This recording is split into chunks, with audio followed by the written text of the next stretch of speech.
আজকে আমি বানাবো ম্যাঙ্গো শ্রীখণ্ড। তার জন্য আমি এখানে 4টে পাকা হিমসাগর আম নিয়ে নিয়েছি। আম যত পাকা হবে শ্রীখণ্ডের স্বাদ কিন্তু তত ভালো হবে। সেটা প্রথমে খোসা ছাড়িয়ে নিয়ে আটি বাদে বাকি পাল্পটা নিয়ে নিলাম। এগুলো সমস্ত একটি মিক্সিং জারের মধ্যে নিয়ে নেব। এখানে আমি নিয়েছি হলো 3 চামচ মতো চিনি। এর থেকে বেশি চিনির এখানে দরকার হবে না। দিয়ে খুব ভালো করে এটাকে আমি ঘুরিয়ে নেব। এবার এটা কড়াইয়ের মধ্যে এটাকে আমি জাল দেব। এই পাল্পটা নিয়ে নিলাম আর মিক্সিতেও সামান্য 2-3 চামচ মতো জল নিয়েছি। জল দেওয়ার একদমই দরকার নেই। দিয়ে ভালো করে এটাকে আমি জাল দিয়ে দেবো। জাল দেওয়া হয়ে গেলে এটাকে সম্পূর্ণ ঠান্ডা করে নেব।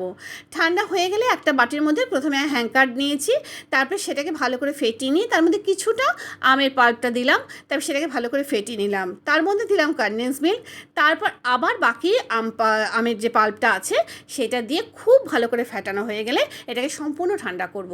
তারপর সেটাকে একটা পাত্রে ঢেলে ওপর থেকে আমের কুচি আর বাদাম ছড়িয়ে পরিবেশন করব ম্যাঙ্গো শ্রীখণ্ড।